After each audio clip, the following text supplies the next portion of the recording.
కాకినాడ జిల్లా పిఠాపురంలో deputy CM Pawan Kalyan పర్యటించనున్నారు. పర్యటనలో భాగంగా పలు అభివృద్ధి పనులకు శంకుస్థాపన చేయనున్నారు. పశువుల రక్షణ కోసం జాతీయ గ్రామీణ ఉపాధి హామీ పథకంలో భాగంగా రాష్ట్రంలో నిర్మించిన 12,500 గోకులం షెడ్లను ప్రారంభించనున్నారు. అనంతరం పిఠాపురంలోని రాజీవ్ గాంధీ మున్సిపల్ పాఠశాలలో బహిరంగ సభలో పాల్గొనున్నారు పవన్ కళ్యాణ్.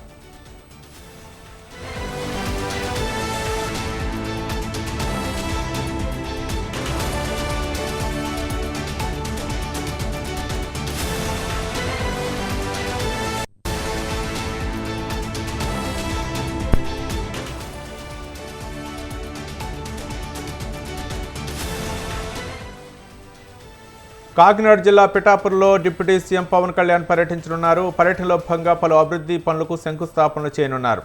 పశువుల రక్షణ కోసం జాతీయ గ్రామీణ ఉపాధి హామీ పథకంలో భాగంగా రాష్ట్రంలో నిర్మించిన 12,500 గోకులం షెడ్లను ప్రారంభించనున్నారు. అనంతరం పిఠాపురంలోని రాజీవ్ గాంధీ మున్సిపల్ పాఠశాలలో బహిరంగ సభలో పాల్గొనున్నారు పవన్ కళ్యాణ్. దీనిపై మరింత సమాచారం మా కరస్పాండెంట్ నవీన్ రాజ్ ఫోన్ లైన్లో అందించడానికి సిద్ధంగా ఉన్నారు.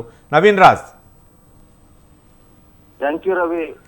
రాష్ట్ర ఉప ముఖ్యమంత్రి పవన్ కళ్యాణ్ అయితే ఈ రోజు కాకినాడ జిల్లా పిఠాపురం అయితే పర్యటించనున్నారు. ఆయన అయితే కనుక ప్రధానంగా పిఠాపురం నియోజకవర్గం పలు ప్రారంభాలు శంకుస్థాపనలో చేయనున్నారు. అదేవిధంగా చూస్తే ఆ గ్రామీణ ఉపాధి పథకంలో భాగంగా ఆయన గోకులాల షెడ్లను నిర్మించిన నేపథ్యంలో వారిని కూడా ఆయన ప్రారంభం చేయనున్నారు. ముఖ్యంగా చూస్తే కనుక అంటే సంక్రాంతి సంబరాల నేపథ్యంలో ఆయన నియోజకవర్గమైన పిఠాపురంలో అయితే కనుక ఆయన పర్యటించి రాజీవ్ గాంధీ మున్సిపల్ పాఠశాలలో కూడా ఆయన బహిరంగ సభలో పాల్గొంటారు. అనంతరం సంక్రాంతి సంబరాల్లో కూడా పాల్గొన్నారు. అంటే ఈ సంక్రాంతి సంబరాలకు సంబంధించి ఇప్పటికే పలు ఏర్పాట్లు అయితే చేశారు. అనేక సాంస్కృతిక కార్యక్రమాలు కూడా ఏర్పాటు చేసిన పరిస్థితి ఉంది. అంటే ఈ కార్యక్రమానికి సంబంధించి అయితే ఉదయం 9 గంటలకు అయితే కనుక పవన్ కళ్యాణ్ మధురపూడి విమానాశ్రయంలో అయితే చేరుకుని అక్కడి నుంచి బై రోడ్డు అంటే ఇటు రాజానగరం పెద్దాపురం మీదుగా అయితే కనుక కాకినాడ చేరుకున్నారు. అంటే ప్రధానంగా చూస్తే కనుక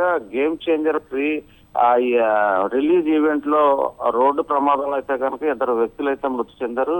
ఆ రోడ్డు బాగోని కారణంగా ఈ ప్రమాదంలో మృతి చెందిన నేపథ్యంలో అయితే కనుక ఆయన నేరుగా ఏడీబీ రోడ్డు మీదుగా రోడ్డు ప్రయాణం చేసి చేరుకుంటానని చెప్పేసి ఆయన అయితే కనుక ఇప్పటికే ప్రకటించిన నేపథ్యంలో ఆయన అయితే రోడ్డు మార్గంగా 10 గంటలకు పిఠాపురం చేరుకొని ఈ కార్యక్రమంలో పాల్గొన్నారు.